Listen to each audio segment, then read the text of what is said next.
Lors de la présentation en classe, mon fils a apporté le téléphone secret de papa. La maîtresse m'a appelé immédiatement. Madame Reynolds, pourriez-vous venir à l'école tout de suite? Sa voix était tendue, professionnelle, mais j'ai perçu la pointe de malaise sous-jacente. J'étais sous le choc. J'ai abandonné mon chariot et j'ai conduit plus vite que je n'aurais dû. Quand je suis arrivé, Madame Harrison m'a conduite à son bureau sans un mot. Noah était assis dans un coin, balançant ses jambes, complètement inconscient de la tempête qu'il venait de déclencher. « Qu'est-il arrivé ?» ai-je demandé.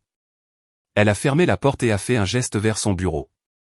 Un téléphone y était posé, pas le téléphone habituel de Scott, l'iPhone noir qu'il transportait partout. Celui-ci était argenté, plus petit, plus ancien. Je ne l'avais jamais vu auparavant. Noah a apporté ceci pour la présentation en classe, a dit Madame Harrison avec précaution. Il a dit à la classe que c'était le téléphone secret de papa. Quand j'ai demandé à le voir, il a ouvert la galerie de photos. Elle a tourné l'écran vers moi. Mon cœur s'est arrêté.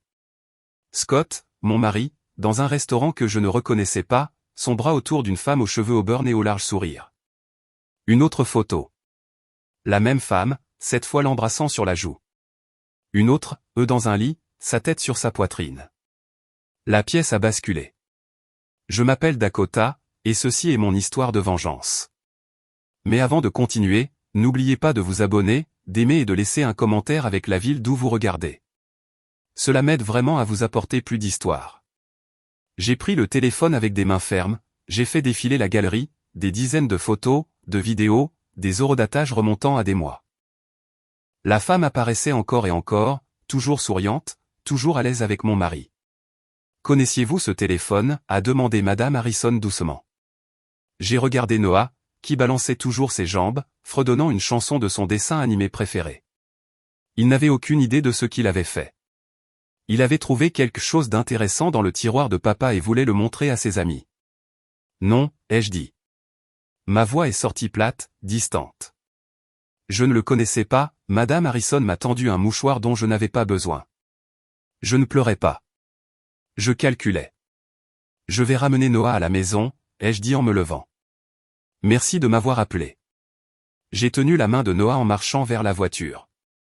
Il a bavardé sur sa journée, sur le fait que tout le monde trouvait le téléphone secret super cool.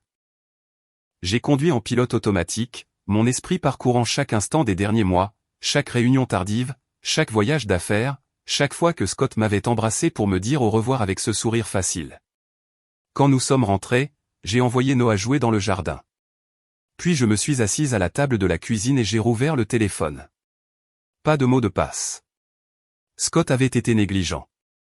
Ou peut-être n'avait-il jamais imaginé que quelqu'un le trouverait. J'ai ouvert les messages. Le nom du contact en haut de la liste m'a glacé le sang. Michel L. Le message le plus récent datait de ce matin. J'ai hâte de te voir ce soir. Même endroit. Scott avait répondu, je quitte le travail plus tôt. Je t'aime. J'ai posé le téléphone avec précaution. Mes mains ne tremblaient pas. Ma respiration était régulière. C'est à ce moment-là que j'ai su que je n'allais pas crier, ni jeter des objets, ni l'affronter en larmes. J'allais être intelligente à ce sujet. J'ai remis le téléphone exactement là où Noah l'avait trouvé, dans la table de chevet de Scott, sous une pile de vieux magazines. Puis je suis descendu et j'ai commencé à préparer le dîner comme si c'était une soirée ordinaire. Quand Scott est rentré, il avait l'air comme d'habitude. Cravate desserrée, veste sur le bras, ce sourire chaleureux qu'il réservait pour moi et Noah. Il m'a embrassé sur le front et m'a demandé ce qu'on mangeait. Du poulet, ai-je dit. Comment s'est passée ta journée? Longue. Henderson est impossible avec les rapports trimestriels. Il a desserré davantage sa cravate et s'est dirigé vers la douche. Je l'ai regardé partir, m'émerveillant de la facilité avec laquelle les mensonges lui venaient, de leur naturel. Nous étions mariés depuis près de 10 ans. Nous avions tout partagé. Compte bancaire, mot de passe, rêve. Je l'avais cru complètement. Cette nuit-là, après que Noah se soit endormi, Scott m'a serré contre lui sur le canapé. Nous avons regardé un film. Il a joué avec mes cheveux, a ri au même passage que d'habitude. Je t'aime, a-t-il dit avant que nous allions nous coucher. Moi aussi, je t'aime, ai-je répondu. Les mots avaient un goût de cendre. Au cours des jours suivants, je suis devenu une détective dans ma propre maison. J'attendais que Scott parte au travail. Puis je commençais à chercher. Son ordinateur portable était protégé par un mot de passe, mais je savais où il gardait la liste. Un carnet dans le tiroir de son bureau. À l'ancienne, avait-il toujours dit, mais plus sûr que le numérique. Je me suis connecté et j'ai trouvé ce que je cherchais. Un deuxième compte email dont je n'avais jamais connu l'existence. La boîte de réception était pleine de messages de Michel, remontant à presque un cycle complet de saison. Réservation de dîner, confirmation d'hôtel, plan pour des voyages qu'ils avaient fait pendant que je pensais que Scott était à des conférences.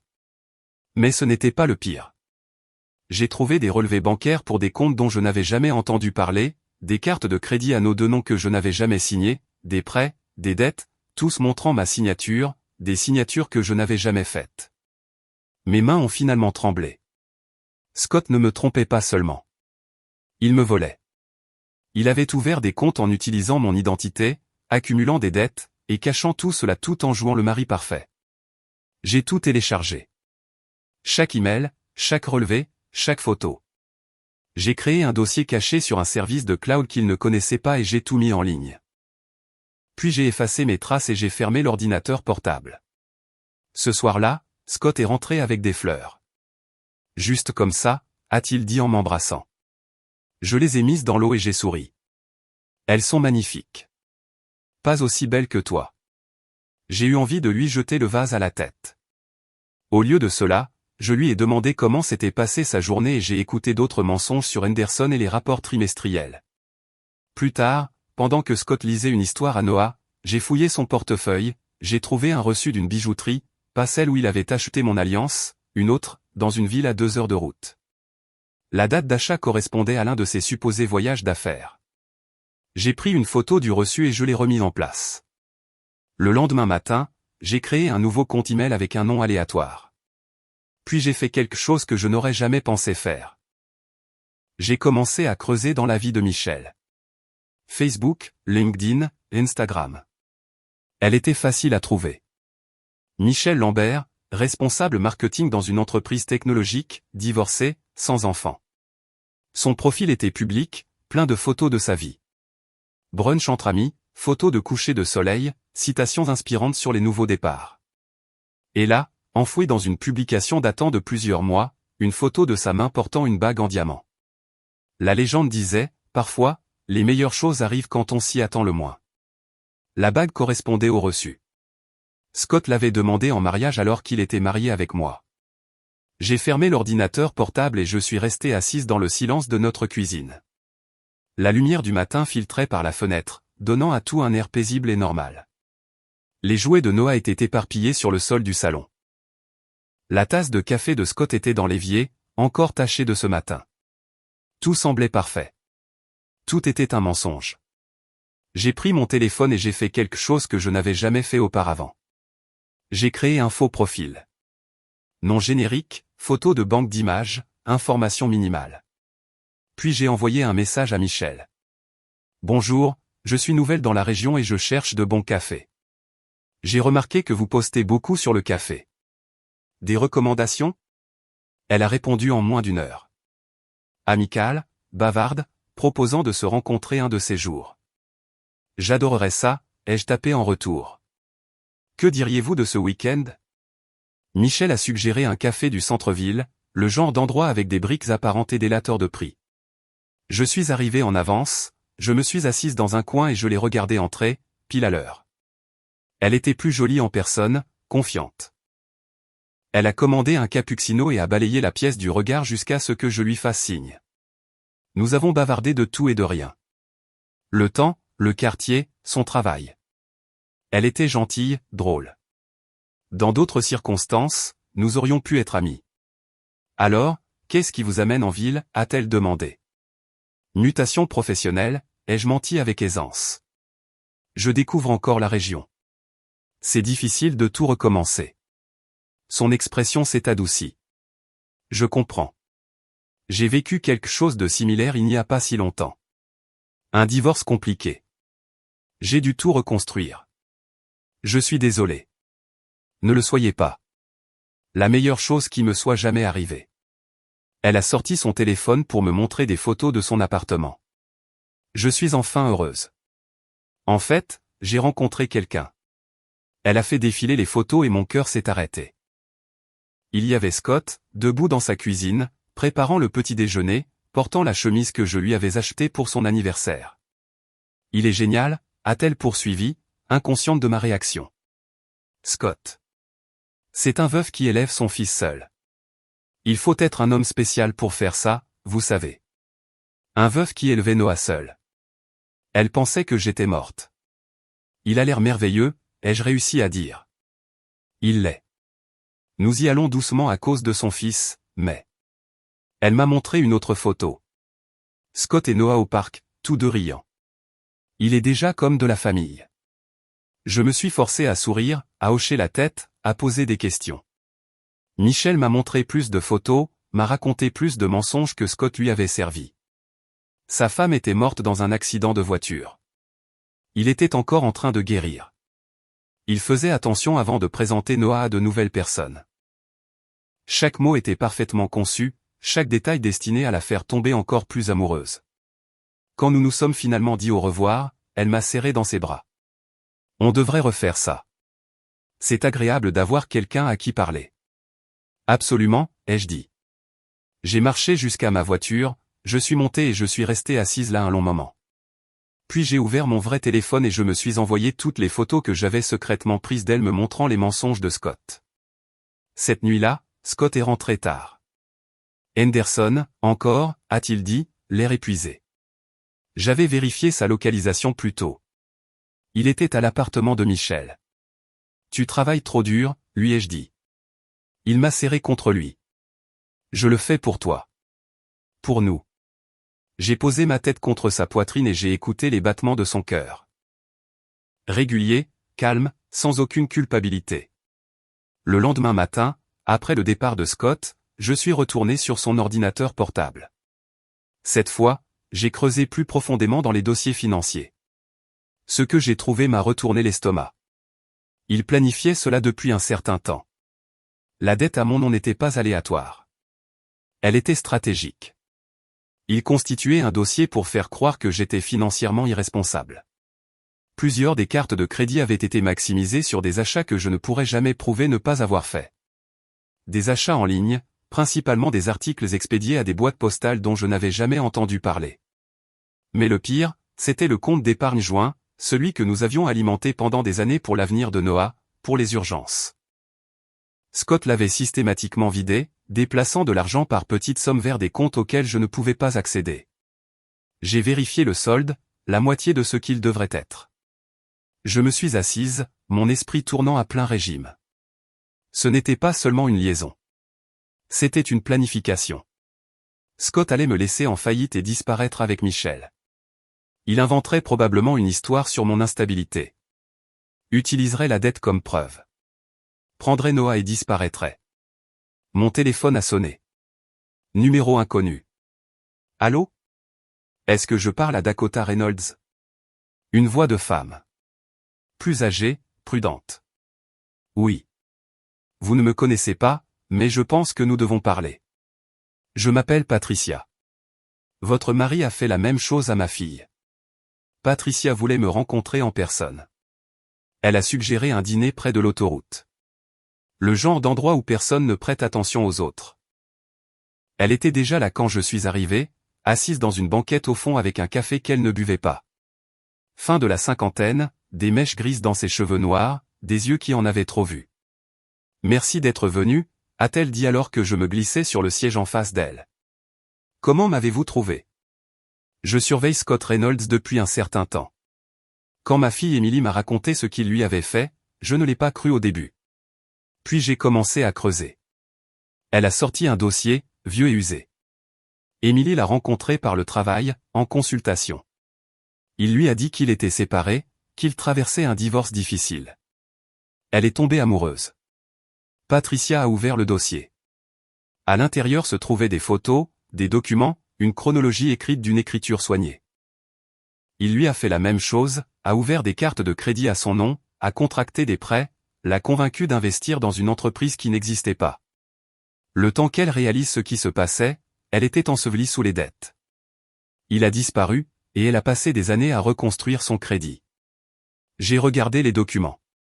Femmes différentes, même schéma. Combien d'autres, ai-je demandé. Emily est la seule que je puisse confirmer, mais je soupçonne qu'il y en a plus. Scott est prudent. Il choisit des femmes avec un bon crédit, des emplois stables, quelque chose à perdre. Il établit la confiance, l'accès, puis il les saigne à blanc. Elle a poussé une coupure de journal sur la table. Elle était vieille, jaunie sur les bords. Une photo d'une jeune femme souriant à l'appareil photo. C'est Emily avant de le rencontrer. Puis elle m'a montré une autre photo, plus récente. Même femme, mais plus âgée, plus dure. Le sourire avait disparu. C'est Emily maintenant. Elle va mieux, mais elle n'a jamais été la même. J'ai eu la nausée. Pourquoi n'a-t-elle pas porté plainte? Elle a essayé, mais Scott est malin. Tout semblait légitime. Sa signature sur les documents, son adresse email sur les demandes. Il l'avait convaincu de signer des choses sans les lire, lui disant que c'était pour des investissements qu'ils faisaient ensemble. Le temps que les avocats s'en mêlent, il n'y avait pas assez de preuves pour prouver la fraude. Patricia a fermé le dossier. Quand je l'ai vu avec vous, que j'ai vu qu'il avait un fils, une vie normale, j'ai su qu'il recommençait. J'ai essayé de trouver comment vous avertir sans avoir l'air folle. Vous n'avez pas l'air folle, ai-je dit doucement. Il y a autre chose. Elle a hésité. Emily n'était pas sa seule victime. Elle a trouvé des forums en ligne, des groupes de soutien pour les victimes de fraude financière. Au moins 2 autres femmes ont décrit le même schéma, le charme, les comptes joints, la dette mystérieuse. Elles n'ont jamais connu son vrai nom, mais les détails correspondaient. J'ai pensé à Michelle. Douce. Confiante Michelle qui pensait tomber amoureuse d'un veuf éploré. Il le fait à quelqu'un d'autre en ce moment, ai-je dit. Une autre femme. Elle n'a aucune idée que j'existe. L'expression de Patricia s'est durcie. Alors nous devons l'arrêter. Mais nous devons être intelligentes. Emily a essayé de l'affronter directement et il a tout retourné contre elle. L'a fait passer pour instable. Je ne vais pas l'affronter, ai-je dit. Je vais le détruire. Patricia a souri, un sourire sombre et satisfait. Dites-moi ce dont vous avez besoin. Nous avons passé l'heure suivante à examiner tout ce que Patricia avait rassemblé. Nom d'avocat qu'Emily avait consulté. Documentation sur les schémas de Scott. Copie de rapport qu'elle avait déposé. C'était plus que ce que j'avais espéré. Des preuves d'une autre victime. La preuve que ce n'était pas une erreur ponctuelle. Quand je suis rentré, j'ai transféré tous les fichiers de Patricia sur mon lecteur cloud caché. Puis j'ai commencé ma propre documentation, créant une chronologie qui reliait le comportement de Scott avec moi à ce qu'il avait fait à Emily. Le schéma était identique. La romance, la fusion progressive des finances, les dépenses mystérieuses. La seule différence était Noah. Scott n'avait jamais eu d'enfant avec ses victimes précédentes, ce qui signifiait que j'étais différente, plus permanente, ce qui rendait sa trahison bien pire. Ce soir-là, Scott a préparé le dîner. Pâtes, pain à l'ail, le plat préféré de Noah. Nous avons mangé en famille, riant des histoires de Noah sur l'école. Scott m'a tenu la main sur la table. J'ai réfléchi, a-t-il dit. Peut-être devrions-nous prendre des vacances, juste nous deux. Ma mère pourrait garder Noah pour un long week-end. Ça a l'air sympa, ai-je dit, bien que je sache exactement ce qu'il prévoyait. Une escapade romantique, probablement aux mêmes endroits où il avait emmené Michelle et Emily. Plus de photos pour sa collection, plus de souvenirs à utiliser comme arme plus tard. Je vais regarder les vols, a-t-il dit en me serrant la main. Après le dîner, pendant que Scott mettait Noah au lit, j'ai fouillé son téléphone, le régulier cette fois. J'avais trouvé son mot de passe il y a des semaines, à l'époque où je lui faisais encore confiance. Maintenant, je l'utilisais pour accéder à tout. Ses messages textes étaient propres. Son journal d'appel ne montrait rien de suspect. Mais quand j'ai vérifié ses photos récemment supprimées, je les ai trouvées. Des dizaines de captures d'écran de relevés bancaires, des photos de documents, des photos de signatures, mes signatures. Il constituait son propre dossier de preuves. Documentant tout ce qu'il pourrait utiliser contre moi plus tard. On pouvait jouer à deux à ce jeu.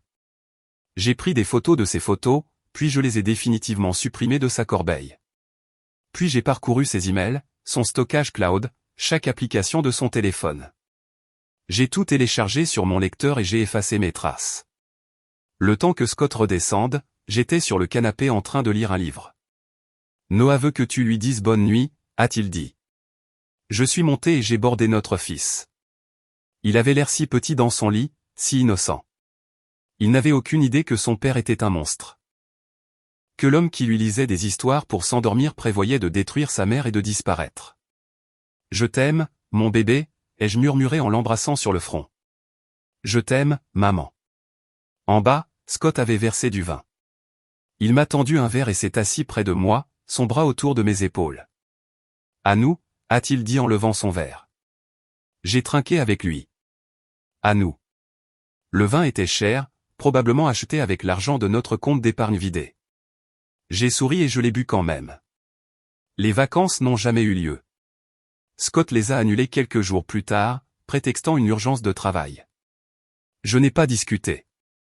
J'étais trop occupé à exécuter mon propre plan.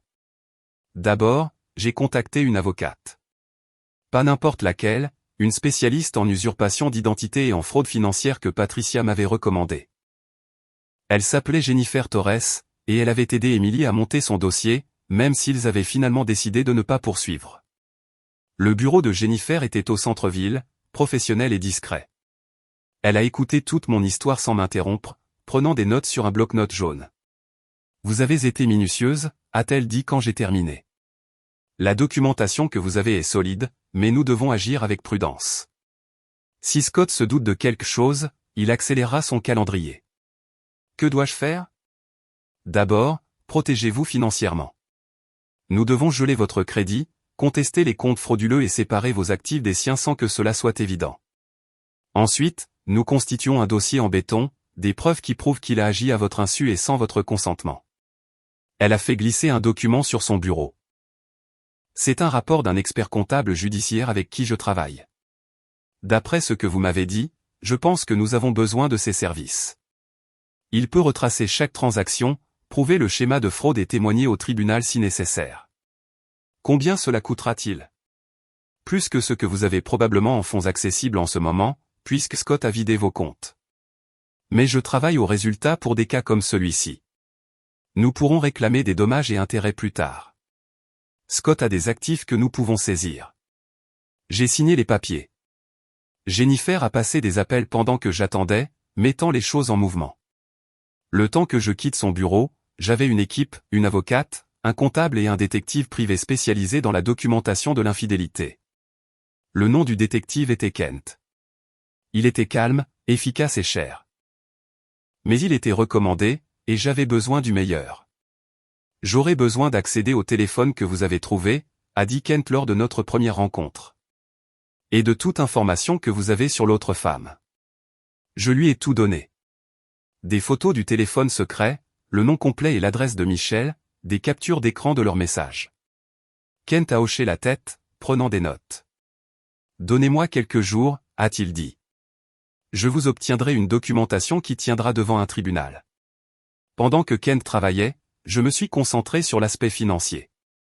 L'expert comptable de Jennifer, un homme nommé Robert Morrison, m'a rencontré dans un café et a examiné mes comptes ligne par ligne. C'est sophistiqué, a dit Morrison en faisant défiler les données sur son ordinateur portable. Votre mari savait exactement ce qu'il faisait. Voyez ici, ses frais sont répartis sur plusieurs cartes, différents fournisseurs, des montants assez faibles pour ne pas déclencher d'alerte à la fraude. Et ses signatures, ce sont de bonnes contrefaçons. Pouvez-vous prouver que je ne les ai pas faites? Avec une analyse graphologique, oui. Et plus important encore, je peux montrer le schéma. Ces achats ont été effectués alors qu'il est documenté que vous étiez ailleurs. Email de travail avec horodatage. Image de sécurité de votre immeuble de bureau. Achat par carte de crédit que vous avez réellement fait. Vous ne pouvez pas être à deux endroits à la fois. Il a tourné l'ordinateur portable vers moi, montrant une chronologie qu'il avait créée. Des points rouges pour les frais frauduleux, des points bleus pour mon activité réelle. Il ne se chevauchait jamais. C'est votre preuve, a dit Morrison. C'est ce qui prouve qu'il vous a manipulé financièrement. Au cours des jours suivants, tout s'est accéléré. Kent m'a envoyé des photos de Scott et Michelle ensemble, s'embrassant devant son appartement, se tenant la main dans des restaurants, s'enregistrant dans des hôtels. Horodaté, géolocalisé, indéniable. Morrison a documenté chaque compte frauduleux, chaque signature contrefaite, chaque centime que Scott avait volé. Jennifer a déposé des requêtes pour geler l'accès de Scott à nos comptes joints et mettre des alertes sur mon crédit. Et pendant tout ce temps, je rentrais chez moi chaque soir et je prétendais que tout allait bien. Scott ne s'est jamais douté de rien. Il m'embrassait pour me dire au revoir chaque matin, rentrait chaque soir, jouait avec Noah avant de dormir. Il parlait de projets futurs, peut-être acheter une maison plus grande, faire un voyage en famille en été. Je souriais, je hochais la tête et je le détestais un peu plus à chaque mot. Puis Kent a appelé avec une nouvelle qui a tout changé. J'ai suivi Scott chez Michelle hier, a-t-il dit, mais il n'était pas seul. Il y avait une autre femme avec lui, plus jeune, blonde. Ils se disputaient. À propos de quoi? Je n'ai pas pu entendre, mais j'ai des photos. Ensuite, j'ai passé son image dans une base de données. Son nom est Ashley Brennan. Dakota, elle a déposé une plainte contre Scott l'année dernière pour fraude financière. Elle a été classée sans suite faute de preuves. 3 femmes. Scott avait 3 femmes dans sa rotation, toutes pensant être la seule. Il y a plus, a poursuivi Kent. J'ai parlé à Ashley, je lui ai montré mes références, je lui ai dit que j'enquêtais sur Scott pour fraude. Elle était hésitante au début, mais quand je lui ai montré des photos de lui avec Michelle et que j'ai mentionné votre nom, elle s'est effondrée. Scott lui avait dit qu'il était divorcé de vous, que vous étiez son ex-folle qui le harcelait. Est-elle prête à parler? Elle veut vous rencontrer demain si vous êtes disponible. J'ai regardé le calendrier. Scott avait une réunion tardive de prévue. Il serait parti toute la soirée. Arrangez ça, ai-je dit. Ashley Brennan m'a rencontré dans un parc de l'autre côté de la ville. Elle était plus jeune que moi, peut-être fin de la vingtaine, avec le genre d'énergie nerveuse qui vient quand on a été trop souvent échaudé. Je ne sais pas ce qu'il vous a dit sur moi, a-t-elle dit avant même que je puisse me présenter correctement. Mais je ne suis pas folle. Je ne suis pas une harceleuse. Je suis juste quelqu'un qui a fait l'erreur de faire confiance à la mauvaise personne. Je sais, ai-je dit. Je fais la même erreur. Elle m'a alors regardé. Vraiment regardé. Et quelque chose dans son expression s'est fissuré. Vous êtes toujours avec lui. Techniquement, oui, mais plus pour très longtemps. Nous nous sommes assises sur un banc et Ashley m'a raconté son histoire. Elle avait rencontré Scott dans un bar, avait commencé à sortir avec lui de manière occasionnelle. Il lui avait dit qu'il était divorcé, que son ex-femme, moi, était instable et vindicative. Il avait été charmant, généreux, attentionné. Puis il a demandé à emprunter de l'argent. Juste une petite somme au début, pour un investissement commercial, a dit Ashley. Il me l'a remboursé rapidement, alors je lui ai fait confiance. La fois suivante, c'était plus, puis plus encore. Avant que je ne m'en rende compte, je lui avais donné tout ce que j'avais. Vous a-t-il remboursé? Non. Il a disparu. A changé de numéro, m'a bloqué partout. Quand j'ai essayé de porter plainte, ils ont dit que ce n'était pas de la fraude. Je lui avais donné l'argent volontairement. Aucune preuve de coercition. Combien? La voix d'Ashley est devenue silencieuse. 30 000 $. Toutes mes économies. J'ai eu la nausée. Je suis tellement désolé. Ne le soyez pas, arrêtez-le simplement de le faire à quelqu'un d'autre. Il y a quelqu'un d'autre, ai-je dit. Elle s'appelle Michelle. Elle pense qu'il est veuf. Ashley a ri amèrement. Bien sûr qu'elle le pense. C'est son histoire préférée. Le père célibataire en deuil. Si courageux, si vulnérable. Témoignerez-vous contre lui si cela s'avère nécessaire? Elle a hésité, puis a hoché la tête. Si ça aide à le mettre en prison. Oui. Nous avons échangé nos coordonnées. Ashley a promis de m'envoyer tout ce qu'elle avait, relevé bancaire, message texte, email. Plus de munitions pour le dossier que Jennifer constituait. Quand je suis rentré, Scott était déjà là, plus tôt que prévu. Il était dans la cuisine en train de faire du thé. Où étais-tu? A-t-il demandé. Pas suspicieux, juste curieux. Un café avec une amie, ai-je dit facilement. J'avais besoin de sortir de la maison. Il m'a embrassé sur la joue. Tu devrais le faire plus souvent. Tu as l'air stressé ces derniers temps. Juste fatigué. Cette nuit-là, je n'ai pas pu dormir. J'étais allongé à côté de Scott, l'écoutant respirer, pensant à toutes les femmes qu'il avait blessées. Emily, Ashley, Michelle, combien d'autres? Combien de vies avait-il détruites? Mon téléphone a vibré avec un texto de Kent. J'ai quelque chose. Appelle-moi quand tu peux. Je me suis glissé hors du lit et je suis descendu. J'ai appelé Kent depuis le porche arrière où Scott ne m'entendrait pas. Qu'est-ce que c'est? J'ai creusé dans l'historique financier de Scott. J'ai trouvé quelque chose d'intéressant. Il a déjà fait ça, plus que nous ne le pensions. Il y a au moins 2 autres femmes qui ont déposé des plaintes contre lui. Toutes classées sans suite. Et voici le truc. Il change légèrement son schéma à chaque fois. Utilise des histoires différentes, des approches différentes. C'est comme s'il évoluait. Qu'est-ce que cela signifie pour nous? Ça signifie qu'il va se douter de quelque chose à un moment donné. Nous devons agir plus vite. À quelle vitesse? En jours, pas en semaines. J'aurai tout documenté d'ici la fin de la semaine. Jennifer doit déposer la plainte avant qu'il ne réalise ce qui se passe. J'ai raccroché et je suis resté dans le noir. Le poids de tout cela m'écrasait. J'avais pensé avoir le temps. Pensé pouvoir planifier cela parfaitement. Le coincer avec des preuves qu'il ne pourrait pas nier. Mais Kent avait raison. Scott était trop malin, trop expérimenté. S'il se doutait de quoi que ce soit, il disparaîtrait comme il l'avait fait avec Ashley. Et je me retrouverais avec rien d'autre que des dettes et une vie brisée. Je suis retourné me coucher. Scott a bougé, me cherchant dans son sommeil. Je t'aime, a-t-il marmonné. Je n'ai pas répondu. Le lendemain matin, j'ai pris une décision. J'ai appelé Jennifer. On y va maintenant, ai-je dit. Déposez tout aujourd'hui. Vous êtes sûr? Nous pourrions utiliser quelques jours de plus pour. Il va se sauver. Je le sens. On dépose aujourd'hui ou on le perd. Jennifer est restée silencieuse un moment, puis. D'accord. J'aurai tout prêt cet après-midi. Soyez prête. Une fois que nous aurons déposé, cela deviendra public. Scott le saura. Il n'y aura pas de retour en arrière. Je sais. J'ai raccroché et je me suis regardé dans le miroir de la salle de bain. La femme qui me fixait avait l'air calme, déterminée, rien à voir avec la personne qui avait reçu cet appel de la maîtresse de Noah. J'avais changé.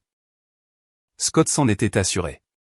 Maintenant, c'était à mon tour de changer sa vie. Jennifer a déposé les documents à exactement 14 heures. À 14h15, les comptes de Scott étaient gelés. À 14h30, la police avait été informée de l'enquête pour fraude. À 15h, Michelle avait reçu une enveloppe contenant des photos de la vraie vie de Scott, de sa femme, de son fils, de ses mensonges. Je le sais parce que Kent surveillait son appartement quand elle l'a ouverte. Il m'a appelé immédiatement. Elle est en train de la lire. Elle a l'air choquée. Maintenant, elle pleure. Maintenant, elle. Oui, elle appelle quelqu'un. Probablement lui. Le téléphone de Scott a sonné alors qu'il était au travail. Je n'étais pas là pour voir son visage, mais je l'ai imaginé. La confusion, puis la panique, puis la rage quand il a réalisé ce qui se passait. Il a essayé de m'appeler. Je n'ai pas répondu. Il a essayé d'accéder à nos comptes bancaires. Je l'ai. Il a essayé de transférer de l'argent des comptes qu'il avait cachés. L'équipe de Jennifer les avait déjà signalés. Le temps que Scott rentre à la maison, c'était fini. Il ne savait juste pas à quel point c'était fini. Il est entré, l'air dévasté. Cravate enlevée, chemise froissée, visage pâle. Dakota, a-t-il dit, nous devons parler. D'accord. J'étais assise à la table de la cuisine, calme, mes mains jointes devant moi. Noah était chez ma mère. Je l'avais déposé ce matin-là avec une vague explication sur le besoin de temps pour gérer des affaires d'adultes. Scott s'est assis en face de moi, a essayé de prendre ma main. Je l'ai retiré. Il y a un problème avec les comptes, a-t-il dit. Je ne peux accéder à rien. C'est toi. Oui. Son expression a changé. la confusion laissant place à la compréhension. Que as-tu fait? Je me suis protégé. De toi? De moi, Dakota? De quoi parles-tu? J'ai sorti un dossier. Pas aussi épais que celui de Patricia, mais assez épais. À l'intérieur se trouvaient des impressions, des photos de Scott et Michelle, des relevés bancaires montrant la fraude, des captures d'écran des messages sur son téléphone secret. Je les ai étalés un par un, regardant son visage changer avec chaque nouvelle preuve. Je sais tout, ai-je dit doucement. Michelle, Ashley, Emily. La dette que tu as mise à mon nom, l'argent que tu as volé de nos économies, la bague de fiançailles que tu as achetée pour une autre femme alors que tu étais marié avec moi. La bouche de Scott s'est ouverte, s'est refermée. Il a regardé les papiers, puis moi. Je peux expliquer. Non, Dakota, s'il te plaît. Non. Je me suis levé. J'ai demandé le divorce. J'ai gelé tous les comptes. Je t'ai dénoncé pour fraude, usurpation d'identité et faux. J'ai 3 autres femmes prêtes à témoigner de ce que tu leur as fait. C'est fini, Scott. Il s'est levé aussi, tendant la main vers moi. Tu ne comprends pas. Je n'ai jamais voulu te faire de mal. Je t'aime. Tu aimes ma cote de crédit. Tu aimes mon salaire. Tu aimes avoir un foyer stable où rentrer pendant que tu détruis la vie d'autres femmes. Ce n'est pas vrai. Ton avocat pourra le plaider au tribunal. Pour l'instant, j'ai besoin que tu partes. C'est aussi ma maison. En fait, non. Elle est à mon nom. Mes parents ont aidé avec la compte. Tu te souviens? Tu n'es pas sur l'acte de propriété. L'expression de Scott s'est finalement fissurée. Le charme est tombé, et en dessous se trouvait quelque chose de froid et de furieux. Tu ne peux pas faire ça, a-t-il dit. Je l'ai déjà fait. Tu le regretteras. Je me battrai. Je prendrai Noah. Avec quel argent? Tes comptes sont gelés, et j'ai des preuves documentées de tout ce que tu as fait. Aucun juge ne te donnera la garde. Il m'a regardé et pendant un instant, j'ai vu le vrai Scott, pas le mari charmant, pas le père aimant, juste un escroc qui s'était fait prendre. Tu te crois si intelligente, a-t-il dit doucement. Mais tu n'as aucune idée de ce que tu as déclenché. Dehors. Il a pris ses clés et son portefeuille, puis s'est arrêté à la porte. Ce n'est pas fini. Si, ai-je dit, ça l'est. La porte a claqué derrière lui. Je suis resté seul dans la cuisine, dans le silence soudain, et je n'ai rien ressenti. Pas de soulagement, pas de satisfaction. Juste le vide là où se trouvait mon mariage. Puis mon téléphone a sonné. Jennifer. Il vient d'essayer de retirer de l'argent à un distributeur automatique, a-t-elle dit. La carte a été refusée. Maintenant, il essaie une autre carte. Refusée aussi. Il va bientôt réaliser qu'il ne peut accéder à aucun argent. Bien. Dakota, je dois vous avertir. Les hommes comme Scott ne se laissent pas faire tranquillement. Il va essayer quelque chose. Soyez prudente.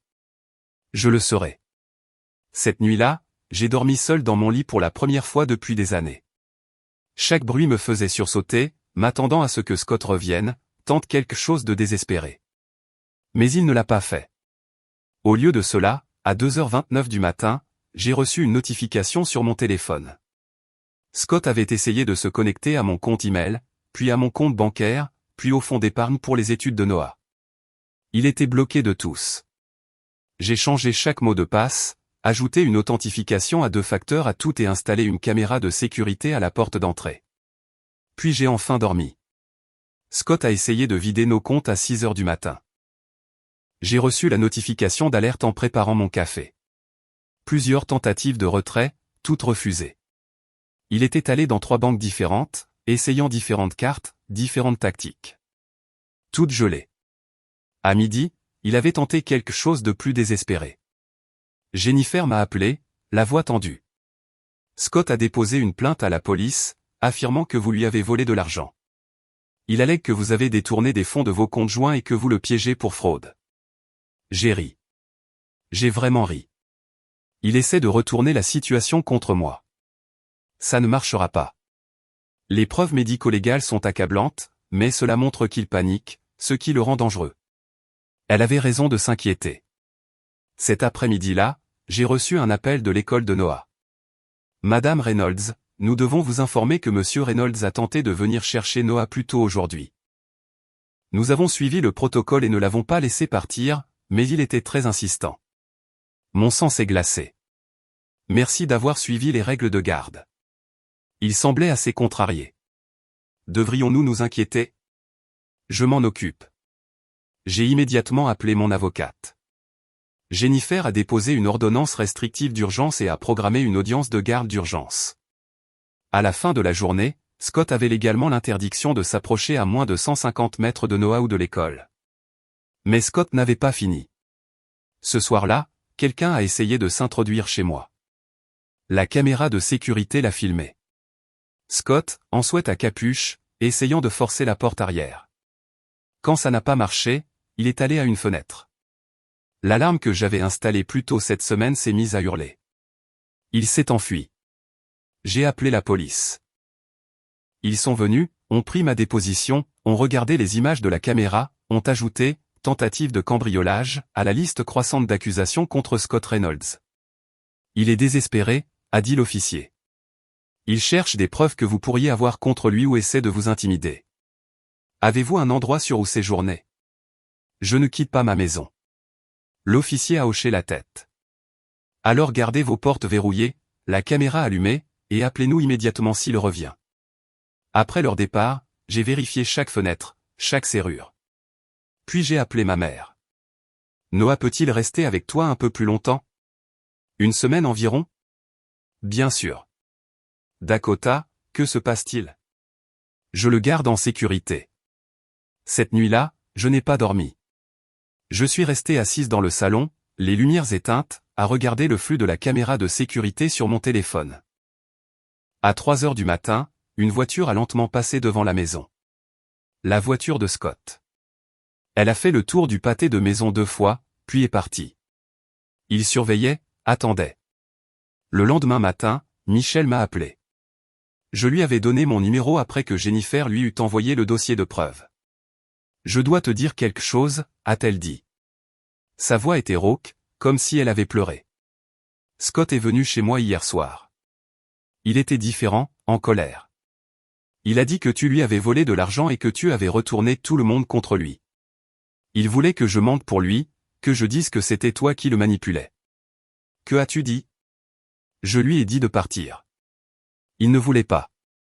Il n'arrêtait pas de dire qu'il m'aimait, que nous pouvions arranger ça ensemble. Que si seulement je témoignais que tu étais instable.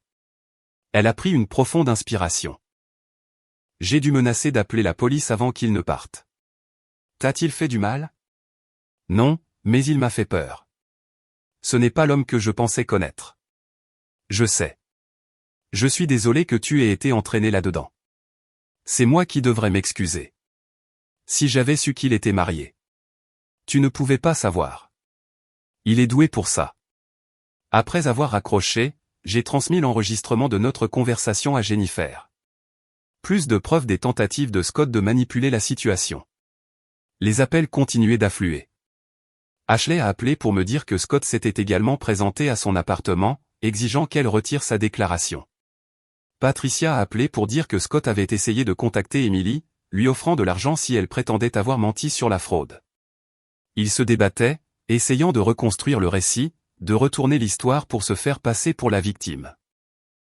Mais il était trop tard. Cet après-midi-là, Jennifer a appelé avec des nouvelles. Le bureau du procureur prend l'affaire. Avec les preuves que nous avons, plus les tentatives de subornation de témoins, ils sont convaincus de pouvoir obtenir une condamnation. Combien de temps?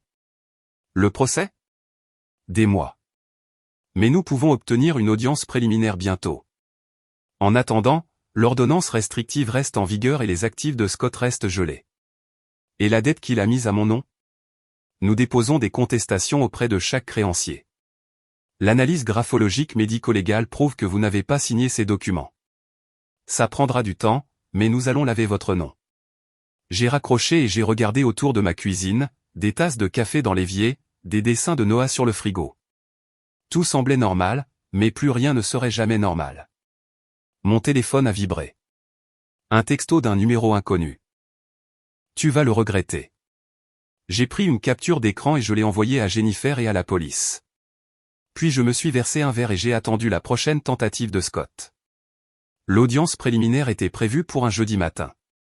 Je me suis habillé avec soin, professionnelle, mais pas froide, confiante, mais pas agressive. Jennifer m'avait coaché sur tout.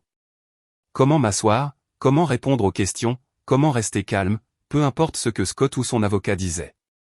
Il va essayer de vous provoquer, m'a-t-elle prévenu. Vous faire paraître émotive ou instable. Ne mordez pas à l'hameçon.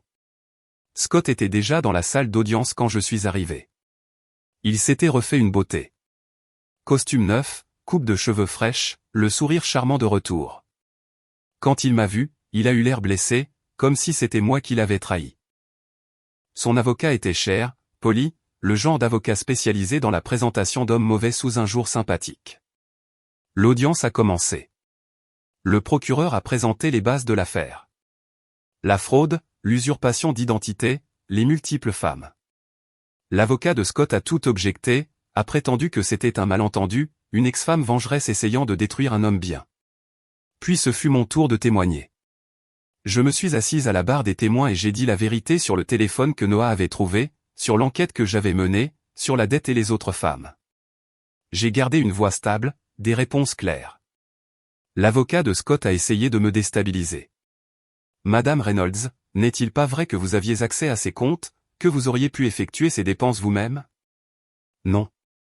Les preuves médico-légales prouvent que je ne l'ai pas fait. Mais vous admettez que vous étiez en colère contre votre mari? J'étais blessé. Il y a une différence. Assez blessé pour le piéger? Jennifer a objecté. Le juge a maintenu l'objection. Puis ils ont appelé Michelle. Elle est entrée, l'air terrifié, mais son témoignage était puissant. Elle a décrit comment Scott lui avait dit qu'il était veuf, comment il l'avait demandé en mariage, comment il lui avait demandé d'investir dans une entreprise qui n'existait pas. Vous a-t-il déjà mentionné que sa femme était en vie? A demandé le procureur. Non, jamais. Ashley a témoigné ensuite. Puis Patricia, qui a présenté la documentation d'Emily. Chaque femme a ajouté une autre couche au schéma, rendant impossible de nier ce que Scott avait fait. À la fin de l'audience, l'avocat de Scott avait l'air inquiet. Le juge a examiné les preuves, puis a rendu sa décision. Sur la base des témoignages et de la documentation présentée, je trouve qu'il y a des motifs suffisants pour procéder à un procès. Monsieur Reynolds, vous resterez sous ordonnance restrictive, et vos actifs resteront gelés en attendant l'issue de l'affaire. Le visage de Scott est devenu rouge. Il a commencé à se lever, mais son avocat l'a retenu. À l'extérieur du palais de justice, Jennifer était prudemment optimiste. Ça s'est bien passé. Le juge voit clairement clair dans le jeu de Scott. Et maintenant? Nous nous préparons pour le procès, rassemblons plus de preuves, préparons nos témoins, et nous attendons. Mais Scott n'allait pas attendre tranquillement. Cette nuit-là, ma mère a appelé, affolée. Quelqu'un s'est introduit dans la maison. Pendant que Noah et moi étions au parc. Ils ont tout fouillé. Mon bureau, la chambre d'amis où Noah a séjourné. Rien n'a été volé? Non. Mais maman, je suis tellement désolé. J'envoie la police. Déjà là. Il relève les empreintes maintenant. Je savais que c'était Scott. Cherchant quelque chose qu'il pourrait utiliser contre moi, des preuves qu'il pourrait déformer. Mais il ne trouverait rien. J'avais été trop prudente. Le lendemain matin, j'ai reçu un email de l'avocat de Scott, une offre de règlement. Scott accepterait le divorce, renoncerait à la garde de Noah, admettrait la liaison. Si j'abandonnais les poursuites pour fraude. Je l'ai transmis à Jennifer sans répondre. C'est intéressant, a-t-elle dit quand elle a appelé. Il a peur. Vraiment peur. Les accusations criminelles sont ce qui pourrait l'envoyer en prison. Il est prêt à tout abandonner pour éviter ça. Je n'accepte pas, je ne pensais pas que vous le feriez. La date du procès a été fixée à plusieurs semaines de là. En attendant, je me suis concentré sur la reconstruction. J'ai ramené Noah à la maison, j'ai commencé une thérapie pour nous deux, j'ai travaillé à effacer la dette frauduleuse de mon dossier de crédit. Scott a essayé d'appeler. Je n'ai jamais répondu. Il a essayé de se présenter à mon bureau. La sécurité l'a raccompagné. Il a essayé de contacter Noah via les réseaux sociaux en utilisant de faux comptes. J'ai signalé chacun d'entre eux. Lentement, méthodiquement, j'ai regardé sa vie s'effondrer. Son travail l'a licencié. L'enquête pour fraude a fait de lui un passif. Michel a déposé sa propre plainte contre lui. Ashley a porté plainte pour vol. Les banques ont commencé à saisir ses actifs pour couvrir les comptes frauduleux. Tout ce qu'il avait construit sur des mensonges s'effondrait. Et puis, une semaine avant le procès, Scott a fait un dernier geste désespéré. Il m'a appelé d'un numéro masqué. Je n'aurais pas dû répondre, mais quelque chose m'a poussé à le faire. Dakota. Sa voix était rauque, brisée. S'il te plaît, parlons. Juste nous deux. Nous n'avons rien à nous dire. Je sais que j'ai merdé. Je sais que je t'ai fait du mal. Mais j'aime Noah. S'il te plaît, ne me l'enlève pas complètement. Tu l'as fait toi-même. Je ferai n'importe quoi. Désintox, thérapie, tout ce que tu veux. Ne me détruis pas complètement. Pendant un instant, j'ai presque eu pitié de lui. Presque. Puis je me suis souvenu de la dette à mon nom, des autres femmes, des mensonges qu'il avait racontés à Noah. Le procès commence la semaine prochaine, ai-je dit. On se voit là-bas. J'ai raccroché. Cette nuit-là, j'ai dormi profondément pour la première fois depuis des mois. Le procès a duré plusieurs jours. L'accusation a construit son dossier méthodiquement. Relevé bancaire, analyse graphologique, témoignages de 4 femmes différentes, expertise numérique montrant le schéma de fraude de Scott sur plusieurs années. La défense de Scott a tout essayé. Ils ont prétendu que j'étais une épouse bafouée cherchant à se venger. Ils ont suggéré que les autres femmes mentaient ou se trompaient. Ils ont fait venir leur propre expert en écriture qui a dit que les signatures auraient pu être les miennes. Mais les preuves étaient accablantes. L'expert comptable, Morrison, a témoigné pendant une journée entière. Il a guidé le jury à travers chaque compte frauduleux, chaque signature contrefaite, chaque dollar volé. Il a montré la chronologie, comment Scott avait systématiquement vidé des comptes tout en créant des dettes à mon nom. Ce n'était pas de l'impulsion, a dit Morrison. C'était de la planification. M. Reynolds a créé un piège financier qui aurait laissé Madame Reynolds en faillite pendant qu'il s'en allait, propre. Kent a témoigné ensuite, présentant des images de surveillance et des photos documentant la double vie de Scott. Michel, Ashley, les hôtels, les mensonges, la manipulation. Monsieur Reynolds entretenait 3 relations distinctes simultanément, a dit Kent. Chaque femme croyait être la seule. On racontait à chacune une histoire différente de sa vie. Ce niveau de tromperie nécessite une planification et une intention. Quand j'ai témoigné, j'ai gardé mon sang-froid, j'ai répondu à chaque question calmement, je n'ai pas pleuré quand l'avocat de Scott a essayé de me peindre comme vindicative ou quand il a suggéré que j'avais poussé Scott à ses actes par négligence émotionnelle. Avez-vous déjà refusé à votre mari l'accès à vos comptes, a demandé l'avocat de la défense. Non, nous partagions tout. C'est pourquoi il lui a été si facile de me voler. Voler est un mot fort, Madame Reynolds. C'est le mot exact. Le témoignage de Michel a été dévastateur. Elle a pleuré à la barre en décrivant comment Scott l'avait demandé en mariage alors qu'il était marié avec moi. Comment il lui avait dit que j'étais morte, comment il l'avait convaincu d'investir dans une fausse entreprise. Je lui ai tout donné, a-t-elle dit. Je pensais qu'il m'aimait. Je pensais que nous construisions un avenir ensemble, mais je n'étais qu'une autre proie. Le témoignage d'Ashley était plus colérique. Elle avait perdu des années d'économie et n'a pas caché sa rage contre Scott. C'est un prédateur, a-t-elle dit. Il trouve des femmes vulnérables, gagne leur confiance et les saigne à blanc. Puis il passe à la victime suivante. Si Dakota ne l'avait pas arrêté, il le ferait encore. Patricia a témoigné sur le cas d'Emily, fournissant une documentation qui montrait que le schéma de Scott remontait encore plus loin que nous ne le pensions. La plaidoirie finale de l'accusation était simple. Scott Reynolds est un escroc qui a utilisé son charme et l'identité de sa femme pour frauder plusieurs femmes. Les preuves sont claires. Le schéma est indéniable. Il doit être tenu pour responsable. L'avocat de Scott a essayé de semer le doute, a suggéré que les femmes exagéraient, que Scott avait fait des erreurs mais n'avait pas commis de crime, que j'orchestrais tout cela par vengeance pour sa liaison. Mais le jury n'a pas mordu. Ils ont délibéré moins d'une journée. Coupable sur tous les chefs d'accusation. Usurpation d'identité, fraude, faux et usage de faux, et vol. Le visage de Scott est devenu blanc quand le verdict a été lu. Il m'a regardé à travers la salle d'audience et pour la première fois, j'ai vu une vraie peur dans ses yeux. La sentence a été programmée pour le mois suivant. D'ici là, Scott est resté en détention. Risque de fuite, a dit le juge. À l'extérieur du palais de justice, les journalistes nous ont assaillis. Jennifer a fait une brève déclaration sur le fait que justice avait été rendue. Michelle m'a serré dans ses bras, toutes deux en larmes. Ashley m'a donné son numéro, m'a dit d'appeler si j'avais besoin de quoi que ce soit. On lui a survécu, a-t-elle dit.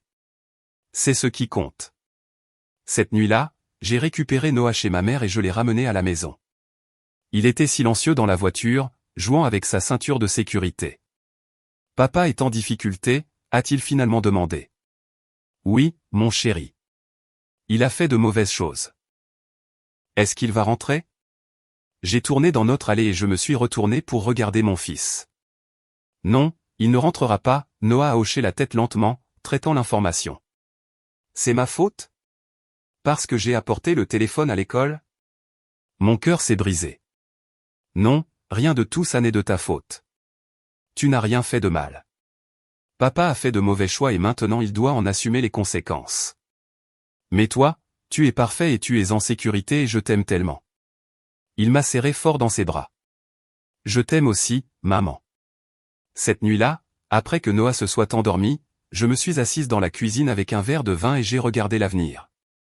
La maison était calme. Le flux de la caméra de sécurité ne montrait qu'une rue vide.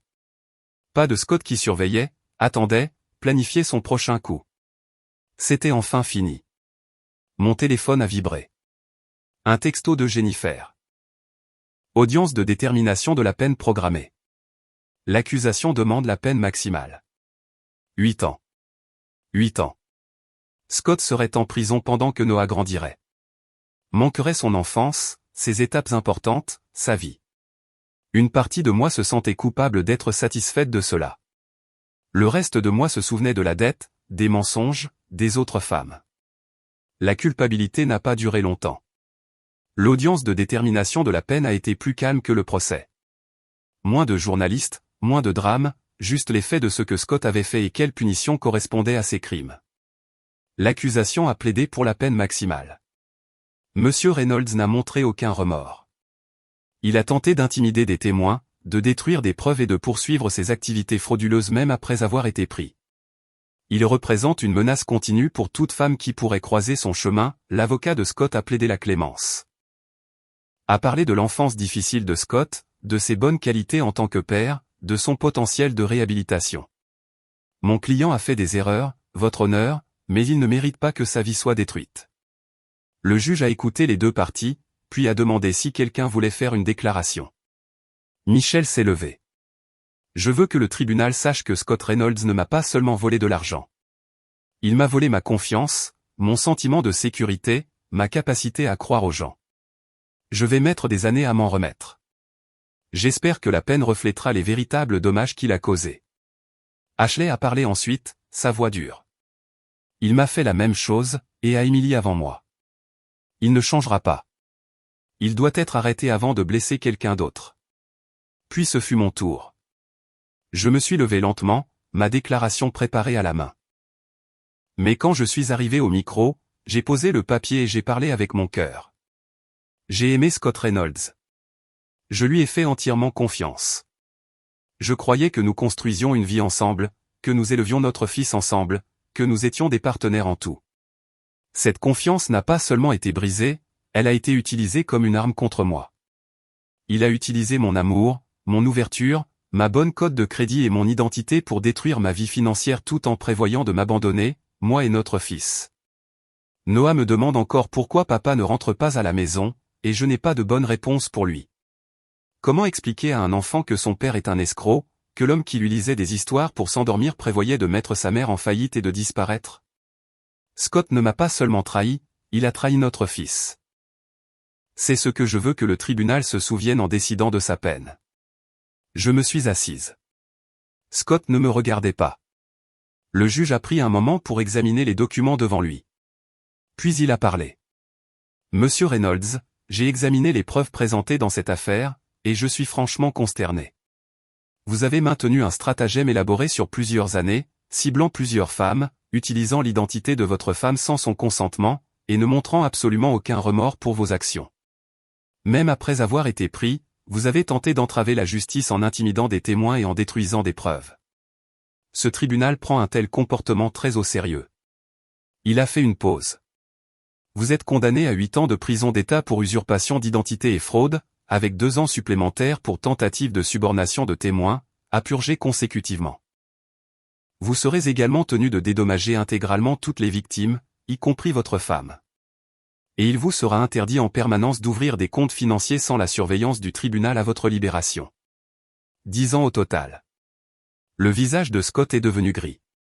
De plus, a poursuivi le juge, j'accorde à Madame Reynolds la garde exclusive de votre fils. Vous ne serez autorisé à des visites supervisées qu'à sa discrétion après avoir purgé au moins la moitié de votre peine et suivi une thérapie obligatoire. Ce tribunal estime que vous représentez un danger pour le bien-être financier et émotionnel de votre famille. Le marteau est tombé. Scott a été emmené menotté. Il n'a pas regardé en arrière. À l'extérieur du palais de justice, je me sentais plus légère que je ne l'avais été depuis des mois. Jennifer m'a serré dans ses bras. C'est fini. Il ne peut plus vous faire de mal. Et le dédommagement? Nous récupérons ce que nous pourrons de ces actifs restants. Ce ne sera pas tout, mais c'est quelque chose. Et votre crédit est en train d'être nettoyé. Les contestations de fraude sont en cours. Vous vous en sortirez. J'ai hoché la tête, regardant les portes du palais de justice se fermer derrière Scott Reynolds. Ce soir-là, j'ai fait quelque chose que je n'avais pas fait depuis longtemps. J'ai préparé le dîner préféré de Noah, et nous avons mangé ensemble à la table de la cuisine, juste nous deux. Maman, ça va? A-t-il demandé.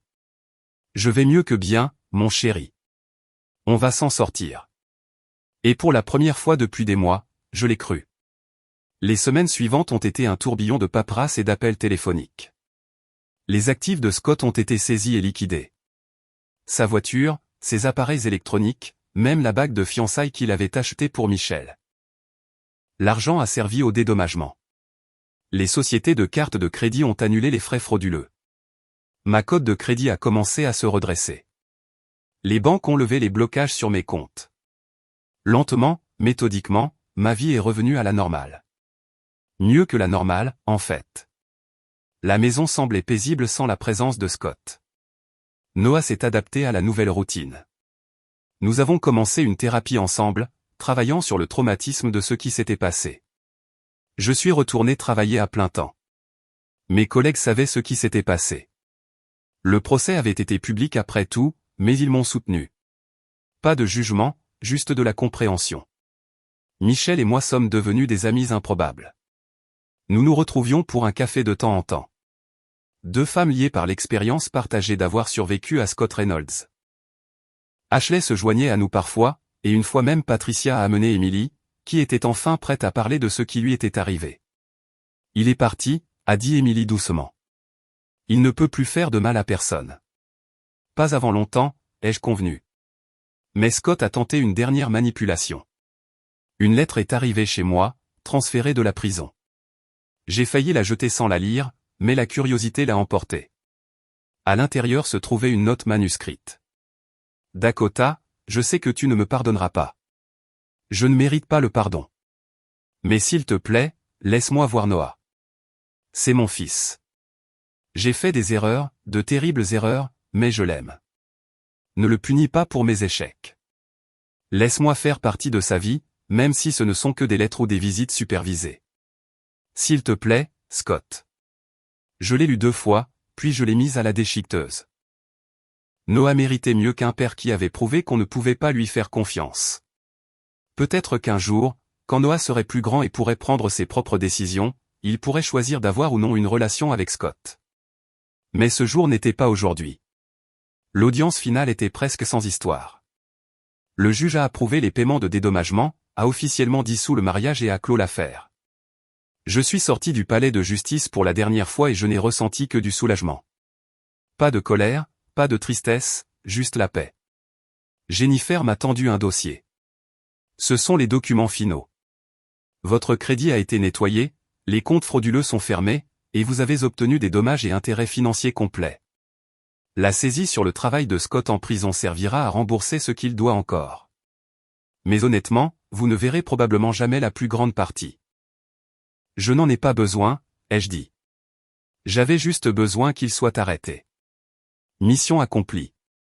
J'ai conduit jusqu'à la maison, récupérant Noah à l'école en chemin. Il a bavardé sur sa journée, un projet sur le système solaire, un nouvel ami à la récréation, le fait que la cafétéria avait servi son déjeuner préféré. Problème d'enfants normaux, joie d'enfant normale. Plus de questions sur papa.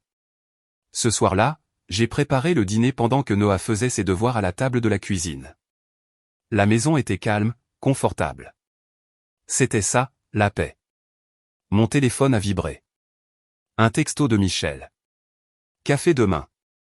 Certainement, ai-je répondu. Un autre texto, cette fois d'Ashley. J'ai vu aux nouvelles que le dédommagement de Scott a été approuvé. On lui a survécu. C'est vrai, ai-je répondu par écrit. Plus tard, après que Noah se soit couché, je me suis assise sur le porche arrière avec un verre de vin et j'ai regardé les étoiles. La nuit était claire, fraîche, parfaite. Quelque part, Scott était dans une cellule, faisant enfin face aux conséquences de ses actes. Michel reconstruisait sa vie. Ashley se remettait. Emily avait tourné la page. Et j'étais libre. Le lendemain matin, je me suis levé tôt et j'ai fait des crêpes à Noah. Il est descendu en se frottant les yeux, parlant déjà de sa journée. « Maman, est-ce que Jake peut venir après l'école ? On veut construire une cabane. » « Bien sûr, mon chéri. Je vais envoyer un texto à sa mère. »« Merci. Tu es la meilleure. » Il m'a serré fort dans ses bras, puis a pris son sac à dos et s'est dirigé vers la porte. Je l'ai regardé partir, cette petite personne résiliente qui avait tant enduré et s'en était sortie. Au travail, ma patronne m'a appelé dans son bureau. Je me suis préparé, me demandant quoi encore. Dakota, je voulais te parler d'une promotion. Le poste de directrice régionale vient de s'ouvrir. Meilleur salaire, meilleurs avantages. Ça t'intéresse ? J'ai souri. Absolument. La vie avançait. La dette avait disparu. La fraude était résolue. Scott était en prison là où il devait être, et j'étais au centre de ma vie, stable et forte. Ce week-end-là, j'ai nettoyé les dernières affaires de Scott de la maison. Les vêtements qu'il avait laissés, les papiers dans son bureau, les photos que je ne voulais plus. J'ai tout mis dans des boîtes et je les déposé à un centre de dons. Puis je suis rentré dans une maison qui était enfin entièrement à moi. Noah m'a aidé à réarranger les meubles, transformant l'ancien bureau de Scott en un coin lecture. Nous avons peint les murs d'un bleu doux, accroché de nouveaux rideaux, rempli les étagères de livres. C'est beaucoup mieux, a dit Noah en se laissant tomber dans le nouveau fauteuil. C'est vrai. Ce soir-là, ma mère est venue dîner. Elle m'a serré fort dans ses bras en arrivant. Je suis si fière de toi, a-t-elle dit. Ce que tu as fait, lui tenir tête, te protéger toi et Noah, ça a demandé une vraie force. J'ai fait ce que je devais faire. Non, tu as fait ce que la plupart des gens n'auraient pas le courage de faire. Tu es incroyable. Les mois ont passé, les saisons ont changé. Noah a grandi, a commencé à parler de rejoindre l'équipe de football. Je me suis lancé dans mon nouveau travail, voyageant occasionnellement, construisant une carrière dont j'étais fier. Michel a recommencé à sortir avec quelqu'un de gentil cette fois, quelqu'un d'honnête. Ashley est retournée à l'école, poursuivant un diplôme qu'elle avait toujours voulu. Emily m'a envoyé une carte disant qu'elle avait enfin remboursé la dernière de ses dettes et se sentait libre pour la première fois depuis des années. Les femmes que Scott avait essayé de détruire prospéraient. Et Scott, il était exactement là où il méritait d'être. Un soir, presque un cycle complet de saison après cet appel de la maîtresse de Noah, j'étais assise sur le porche arrière à regarder Noah jouer dans le jardin. Le soleil se couchait, peignant tout en or. Mon téléphone a vibré. Une notification du système pénitentiaire. Le détenu Scott Reynolds a demandé à vous ajouter à sa liste de contacts approuvés. Je l'ai supprimé sans répondre. Puis je suis rentré, j'ai préparé le dîner, j'ai aidé Noah avec ses devoirs et je l'ai bordé. Je t'aime, maman, a-t-il dit, déjà à moitié endormi. Je t'aime plus, mon chéri.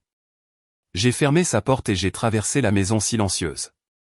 Ma maison, ma vie, ma paix. Scott avait essayé de me détruire, mais au lieu de cela, il m'avait libéré. Libéré d'un mariage construit sur des mensonges. Libéré d'un partenaire en qui je ne pouvais jamais avoir confiance. Libéré pour construire quelque chose de réel, de solide, de mien. Le téléphone secret qui avait tout déclenché avait disparu depuis longtemps, remis à la police comme preuve. Mais je n'en avais plus besoin. La vérité était sortie. Justice avait été rendue. Et j'étais enfin, vraiment libre. Maintenant, je veux vous entendre. Qu'auriez-vous fait à la place de Dakota? Laissez votre commentaire, aimez cette vidéo et n'oubliez pas de vous abonner.